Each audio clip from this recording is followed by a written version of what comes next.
कहानी की शुरुआत बेलवुड शहर के बाहर केविन नाम के एक आदमी से होती है, जो एक खंडर में कुछ लोगों से मिलने के लिए गया था, जिन्हें केविन को कुछ सामान बेचना था। उन लोगों का कहना था कि ये एक खास एलियन टेक्नोलॉजी है, और जैसे ही केविन ने उन ट्यूब्स को उठाया तो उनके अंदर कई सारी चिप्स थी जो उस वक्त डीएक्टिवेटेड पड़ी हुई थी। पर उन आदमियों को भी उस चीज के बारे में कुछ ज्यादा पता नहीं था, और इसीलिए केविन ने ज्यादा जानकारी लेने के लिए ग्वेन को वहाँ बुलाने का फैसला किया। जल्द ही ग्वेन और बेन नाम के दो भाई बहन वहाँ पहुँच गए। बेन के पास ओमनीट्रिक्स नाम की एक घड़ी थी जो उसे टाइम तो नहीं दिखाती थी, लेकिन उस घड़ी के अंदर खास शक्तियाँ थी। वो बेन को एक खास तरह के एलियन में बदल सकती थी, जिनके अंदर तरह तरह की शक्तियाँ होती थी। खैर जल्द ही बेन को एहसास हुआ कि उन चिप्स के पास खड़े होते ही ओमनीट्रिक्स में कुछ हलचल हो रही थी। उधर से इस टेक्नोलॉजी को बेचने वाला आदमी काफी चिढ़ रहा था, क्योंकि डील होने में बहुत ज्यादा देर लग रही थी। उसका कहना था कि उसने कभी भी ऐसे अजीब खरीदार नहीं देखे। जिस पर हेलमेट पहने हुए उनकी एक साथी ने उसे बताया कि असल में ये लोग प्लम्बर्स का हिस्सा हैं, जिन लोगों का काम इस धरती को एलियंस से बचाना था।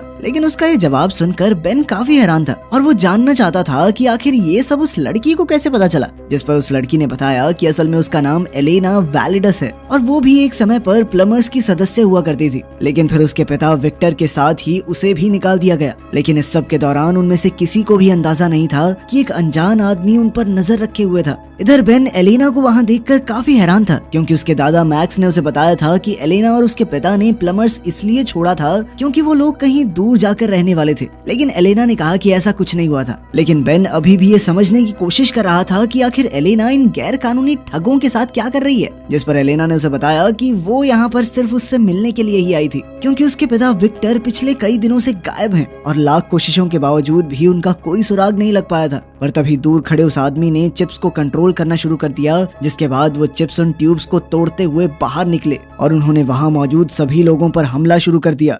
अपने साथियों को बचाने के लिए बेन ने ओमनीट्रिक्स का इस्तेमाल करने की कोशिश की, पर चिप्स की वजह से वो चल ही नहीं रही थी। जिसके बाद उन सभी चिप्स को खत्म करने की जिम्मेदारी केविन और ग्वेन की थी। उन चिप्स को बेचने वाले लोगों को कुछ भी समझ नहीं आ रहा था, इसीलिए वो तुरंत वहाँ से भागने लगे। लेकिन तब तक तो उन चिप्स ने पूरी बिल्डिंग को ही तोड़ना शुरू कर दिया, जिसके चलते वो लोग बड़ी मुश्किल से वहाँ से निकल पाए। उधर जब बेन ने गौर से एक चिप को देखा तो वो समझ गया कि ये जरूर कोई रिमोट कंट्रोल्ड हथियार है, जो एक खतरनाक कीड़े की तरह हमला करते थे। और तभी बेन की नजर पास में खड़े उस आदमी पर पड़ी, और कहीं ना कहीं उसे यकीन था कि यही आदमी उन चिप्स को कंट्रोल कर रहा है। इसीलिए उसने इस आदमी को रोकने का फैसला किया। वो ओमनीट्रिक्स की मदद से स्पाइडर मंकी नाम के एक एलियन में बदलना चाहता था, लेकिन न जाने क्यों ओमनीट्रिक्स काम ही नहीं कर रही थी, और किसी गड़बड़ी की वजह से वो बिग चिल नाम के एक एलियन में बदल गया। लेकिन इस एलियन की ठंडी हवाओं की मदद से उसने सभी चिप्स को एक जगह पर जमा दिया, जो अगले ही सेकंड हजारों टुकड़ों में टूट गई। इसके बाद बेन ने उस आदमी की तरफ भागने का फैसला किया, पर जैसे ही उसने उस आदमी पर हमला किया तो उस आदमी ने किसी तरह से बचते हुए ग्वेन के ऊपर कई सारे कीड़े फेंक दिए,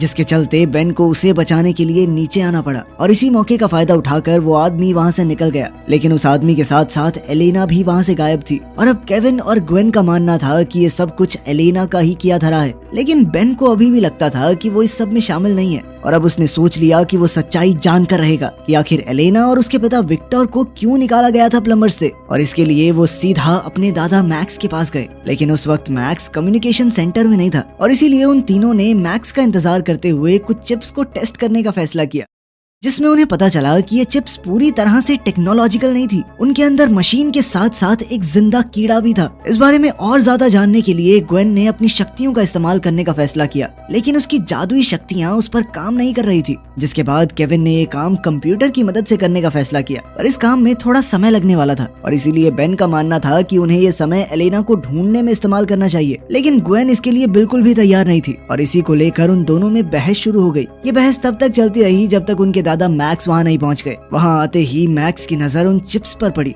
जिन्हें देखते ही मैक्स का कहना था कि मैंने ये चीज पहले भी कभी देखी है, लेकिन बुढ़ऊ को याद नहीं आ रहा था कि कहाँ। तभी बेन ने सही मौका देखते हुए उनसे एलेना और विक्टर की सच्चाई के बारे में पूछा, लेकिन इससे पहले कि मैक्स को जवाब देता एक वार्निंग अलार्म सुनाई देने लगा, जिसका मतलब था कि किसी अनजान आदमी ने सेंटर में घुसने की कोशिश की है। और ये अलार्म सुनते ही वो लोग तुरंत ही सिग्नल को फॉलो करते हुए मैक्स के कमरे में पहुंच गए, जहां एलेना पहले से ही उनका इंतजार कर रही थी। एलेना को वहां देखते ही मैक्स ने उसे बाहर निकल जाने को कहा, पर तभी बेन ने एलेना का साथ देते हुए मैक्स को विक्टर की गुमशुदगी के बारे में बताया, जिसे बेन के मुताबिक उसी अनजान आदमी ने अगवा किया होगा जिसने उनके ऊपर हमला किया था। लेकिन अभी भी बाकी सब लोग एलेना के खिलाफ ही थे, और इसीलिए केविन उसे कमरे से बाहर ले गया ताकि मैक्स अकेले में बेन और ग्वेन से बात कर सके। जिसके बाद मैक्स ने उन्हें कंप्यूटर में विक्टर की फाइल दिखाते हुए बताया कि असल में विक्टर को प्लम्बर से इसलिए निकाला गया था क्योंकि वो एलियन चिप्स को चुराते हुए रंगे हाथों पकड़ा गया था। पर यह फाइल देखने के बावजूद भी बेन के मुताबिक एलेना का इस सब से कोई लेना देना नहीं है और वो उस आदमी तक पहुंचने का इकलौता रास्ता थी। पर मैक्स को एलेना की बातों पर 1% भी भरोसा नहीं था और इसीलिए बेन ने अपने हिसाब से आगे बढ़ने का फैसला किया। जिसके बाद वो मैक्स की बाइक लेकर एलेना के साथ खुद ही उस आदमी को ढूंढने के लिए निकल गया और अब वो लोग तेजी से उस जगह की तरफ बढ़ रहे थे जहाँ एलेना को वो चिप्स मिली थी।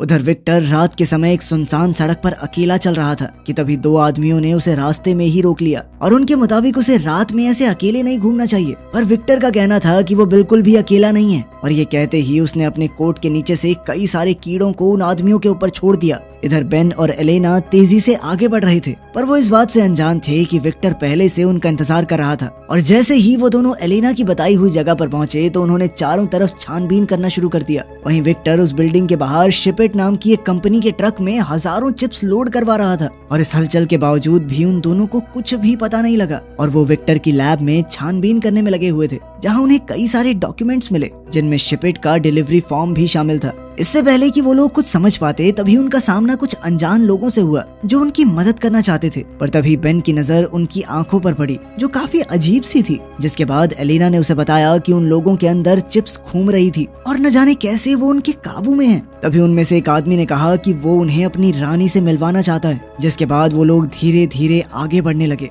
बेन तुरंत ही ओमनीट्रिक्स का इस्तेमाल करना चाहता था लेकिन चिप्स के पास होने की वजह से वो दोबारा से नहीं चल रही थी जिसके चलते उन्हें मजबूरन वहाँ से भागना पड़ा। पर फायर एग्जिट से बाहर निकलते हुए उन्हें एहसास हुआ कि वो लोग चारों तरफ से घिर चुके थे और इसीलिए बेन ने अपनी ओमनीट्रिक्स को ओवरपावर करके उन लोगों पर एक हमला किया जिसने उन सभी को पीछे धकेल दिया और इस मौके का फायदा उठाकर वो लोग अपनी बाइकों पर बैठकर भाग निकले। लेकिन वहाँ से निकलते ही एलेना की बाइक फिसल गई जिसके बाद बेन को उसे अपनी बाइक पर बैठाने के लिए वापस आना पड़ा। वहाँ से निकलते ही बेन ने एलेना को बताया कि अब उन्हें जल्द से जल्द शिपेट के ऑफिस जाना पड़ेगा क्योंकि इस पहेली का अगला सुराग वहीं से मिल सकता है। उधर सेंटर पर केविन और ग्वेन ने आखिरकार चिप्स के एनर्जी सिग्नेचर का पता लगा लिया था। उन्होंने हिसाब लगाया कि इस तरह की एनर्जी सबसे ज्यादा शिपेट के डिस्ट्रीब्यूशन सेंटर में मौजूद थी। उन्होंने तुरंत ही वहां जाने का फैसला किया पर वहां पहुंचने पर उन्हें पता चला कि सेंटर तो पूरी तरह से खाली हो चुका था। उन्होंने फिर भी छानबीन जारी रखते हुए कोई सुराग ढूंढना शुरू कर दिया और अपनी तहकीकात में उन्हें दुनिया भर में भेजे गए सामान की पर्चियां मिली। पर तभी वहाँ काम करने वाले एक आदमी ने उन्हें देख लिया और उसने उन्हें तुरंत वहाँ से चले जाने को कहा। लेकिन उन्हें ये समझ नहीं आ रहा था कि आखिर इतनी रात कोई आदमी यहाँ कर क्या रहा है और सवाल करने पर उसने जवाब दिया कि मेरा काम अपनी रानी की सेवा करना है और उसके लिए समय मायने नहीं रखता, फिर चाहे टाइम जो मर्जी हो फर्क नहीं पड़ता। उस आदमी का जवाब सुनते ही वो दोनों समझ गए कि वो भी उन चिप्स के वश में था। इसीलिए केविन ने अपने हाथ को एक लकड़ी के हथौड़े में बदल दिया और उस आदमी को एक ही मुक्के में खिड़की से बाहर फेंक दिया। जिसके बाद वो दोनों उन सारी पर्चियों को लेकर वापस अपनी गाड़ी में बैठ गए। पर तभी उन दोनों की नजर दोबारा उस कर्मचारी पर पड़ी जो अपने हाथों से कुछ अजीब कर रहा था और जैसे ही उन्होंने अपने आसपास देखा तो वो तुरंत ही समझ गए कि वो आदमी उन पर हमला करने के लिए चिप्स को तैयार कर रहा था। अगले ही सेकंड उन सभी चिप्स ने उन दोनों पर हमला करना शुरू कर दिया। केविन ने वहां से दूर जाने की कोशिश की पर उन चिप्स ने 3 बहुत बड़ी बॉल्स का रूप लेकर तेजी से उनकी गाड़ी का पीछा करना शुरू कर दिया। उनसे बचने के लिए केविन ने अपनी गाड़ी को तेजी से घुमाकर एक बॉल की टक्कर कराकर उसे तबाह कर दिया। लेकिन अगले ही सेकंड वो बॉल दोबारा से जुड़ गई और अब केविन के पास अपनी रफ्तार से उन्हें पीछे छोड़ने के अलावा कोई दूसरा चारा नहीं था और इसीलिए उसने अपनी गाड़ी का टर्बो मोड चालू कर दिया। लेकिन इससे भी कोई फायदा नहीं हुआ और वो बॉल्स अभी भी उनका पीछा ही कर रही थी। इसीलिए केविन उन्हें खाली मैदान में ले गया जहां उसने उन बॉल्स को अपनी गाड़ी से कुचलने की कोशिश भी की। लेकिन इस कोशिश में उसकी गाड़ी ही पलट गई। जब वो लोग अपनी गाड़ी से बाहर निकले तो वो चिप्स अभी भी उनके ऊपर थी और अब उन्होंने साथ जुड़कर एक बहुत बड़ी बॉल का रूप ले लिया। अब केविन ने उनका सामना करने के लिए खुद को लोहे का बना लिया। पर तभी अचानक से बेन वहां ह्यूमंगासौर नाम के एक एलियन का रूप लेकर पहुंच गया। जिसके बाद बेन ने उस बॉल को एक ही मुक्के में तबाह कर दिया। पर तभी उन चिप्स ने अपना रूप बदल बदल कर उस पर लेजर से हमला करना शुरू कर दिया। लेकिन ह्यूमंगासौर की मोटी चमड़ी की वजह से बेन को कुछ खास फर्क नहीं पड़ रहा था। पर बेन के बार बार हमला करने के बावजूद भी वो चिप्स बार बार अलग रूप बनाकर लड़ने आ जाती थी और इसीलिए बेन ने मौका देखकर उन पर केविन की कार से हमला किया जिसने उन सभी चिप्स को एक ही बारी में तबाह कर दिया। इस मुसीबत को खत्म करने के बाद बेन अपने नॉर्मल रूप में आ गया जिसके बाद उन सभी ने लैब में एक नए सैंपल की जांच करने का फैसला किया। जिसके बाद वो लोग एलेना को लेकर सीधा अपने दादा मैक्स के पास पहुंचे, जो उस वक्त दुनिया भर में फैले उन हाईटेक कीड़ों की खबर देख रहा था। उन सब की पूरी बात सुनने के बाद मैक्स ने उन नए सैंपल्स की जांच की, जहां उसे पता चला कि ये चिप्स असल में स्पेस से आए हैं। अपनी जांच खत्म करने के बाद मैक्स ने उन सभी चिप्स को वापस डब्बे में डाल दिया, लेकिन अनजाने में उनसे एक चिप बाहर ही छूट गई।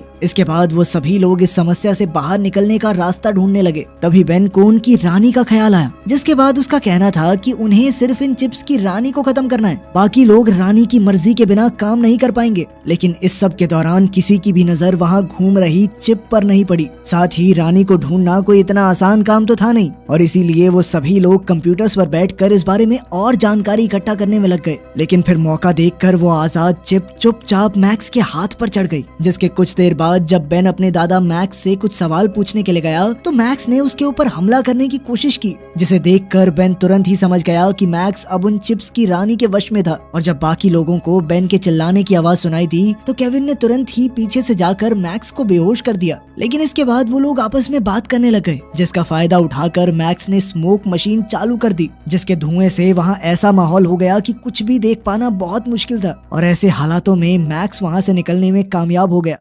अब मैक्स के जाने के बाद उनमें से किसी को भी समझ नहीं आ रहा था कि आखिर वो आगे कैसे बढ़ सकते हैं। लेकिन बेन ने खुद को शांत रखते हुए उन सभी को मिशन पर ध्यान देने को कहा, जिसके बाद वो सभी लोग कंप्यूटर की मदद से रानी का पता ढूंढने में लग गए। और उन चिप्स से निकलने वाली एनर्जी की जांच करते हुए उन्हें पता चला कि बहुत सारे चिप्स एक जगह पर मौजूद थे, और उन सब ने हिसाब लगाया कि शायद यहीं पर रानी मिलेगी। ग्वेन ने उन सबको बताया कि उसी जगह पर शिपिट कंपनी का डिस्ट्रीब्यूशन सेंटर भी है। और ये बात सुनते ही अब बेन को यकीन हो गया था कि रानी वहीं पर छुप कर बैठी है। लेकिन उस जगह तक पहुंचने के लिए उन्हें गाड़ी की जरूरत थी, और केविन की गाड़ी तो पहले ही तबाह हो चुकी थी। इसीलिए केविन ने बेन का बर्थडे गिफ्ट उसे कुछ दिन पहले ही देने का फैसला किया, जिसके बाद उसने बेन को एक खास गाड़ी तोहफे में दी, जिसे वो पिछले कई महीनों से बना रहा था। वो सभी लोग उस गाड़ी में बैठकर सीधा अपनी मंजिल के लिए निकल गए। और शिपिट के सेंटर पर पहुंचने के बाद उनकी नजर वहां काम कर रहे सैकड़ों आदमियों पर पड़ी, जो सभी उस वक्त रानी के वश में थे। अपने शक को यकीन में बदलने के बाद जब वो लोग आगे बढ़े, तो उनकी नजर मैक्स पर पड़ी, जो बाकी लोगों के साथ मिलकर काम कर रहा था। लेकिन वो लोग चाहकर भी उस वक्त अपने दादा को बचा नहीं सकते थे, और इसीलिए उन्होंने आगे बढ़ने का फैसला किया। कुछ देर तक आगे बढ़ने के बाद वो लोग एक बहुत बड़े कमरे में पहुंच गए, जो काफी सारे लोगों से भरा हुआ था। और उन्हीं सब लोगों के बीच विक्टर भी मौजूद था। उसे देखते ही केविन समझ गया कि उस दिन खंडर में विक्टर ने ही उनके ऊपर हमला किया था। और अब उन सभी को एलेना के ऊपर भी शक होने लगा था कि कहीं वो अपने पिता से तो नहीं मिली हुई थी। लेकिन एलेना ने कहा कि मुझे इस बारे में कुछ नहीं पता, और तुम्हारे दादा भी तो रानी के लिए काम कर रहे हैं, क्या वो भी मेरे बाप के साथ ही मिला हुआ है? और उसकी इस बात में कहीं ना कहीं सच्चाई भी थी, क्योंकि विक्टर बिल्कुल मैक्स की तरह ही बर्ताव कर रहा था। लेकिन केविन को अभी भी एलेना पर पूरा विश्वास नहीं था।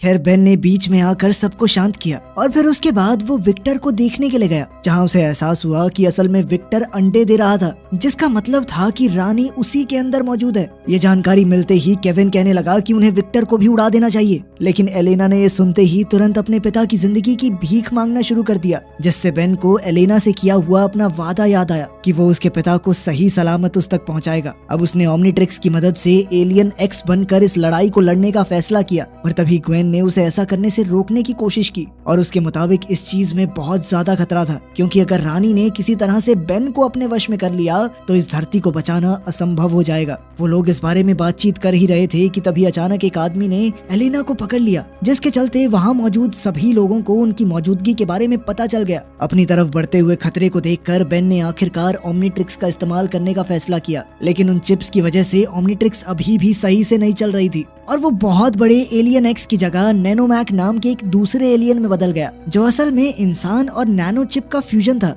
इसके बाद बेन खुद को और छोटा करते हुए सीधा विक्टर की तरफ बढ़ा, और वो चुपचाप विक्टर की नाक के जरिए उसके शरीर के अंदर घुस गया। जहां पहुंचते ही उसे रानी की आवाज सुनाई देने लगी। वहीं बाहर उसके साथ ही बाकी आदमियों से लड़ने में लगे हुए थे, और बेन अकेला विक्टर के शरीर के अंदर उस रानी से लड़ रहा था। रानी उसे अपने वश में करने के लिए हर एक मुमकिन कोशिश कर रही थी। दरअसल रानी का प्लान था कि वो पूरी दुनिया के इंसानों को एक ही बारी में खत्म करेगी, और इसके लिए उसने अपने सभी चिप्स को एक्टिवेट कर दिया। लेकिन तभी बेन ने पूरी ताकत के साथ उसके ऊपर एक आखिरी हमला कर दिया, जिससे रानी का शरीर पूरी तरह खत्म हो गया। जल्द ही वहाँ मौजूद सभी लोग वापस अपने होश में आने लगे, और बाकी सारी चिप्स भी अपने आप ही तबाह हो गई। बेन भी विक्टर के शरीर से बाहर निकल गया, जिसके बाद उसके दादा मैक्स ने उसे शाबाशी देते हुए अपने पुराने दोस्त विक्टर से भी माफी मांगी, क्योंकि उसने जरूरत के वक्त विक्टर पर भरोसा नहीं किया था। इसके बाद मैक्स ने बेन को प्लम्बर्स का नया चीफ बनाने की बात कही, लेकिन बेन ने तुरंत इनकार कर दिया, क्योंकि बेन का कहना था कि दद्दू आप अभी इतने बूढ़े नहीं हुए हो, अभी रिटायर होने की उम्र थोड़ी है आपकी, अगले कुछ सालों तक ऐसे ही मदद करो हमारी, ठीक है। आखिर में एलेना और विक्टर भी उनकी टीम में उनके साथ जुड़ने के लिए तैयार हो गए। वीडियो पसंद आई तो लाइक कर देना, चैनल को सब्सक्राइब कर लेना। मिलते हैं अगली वीडियो।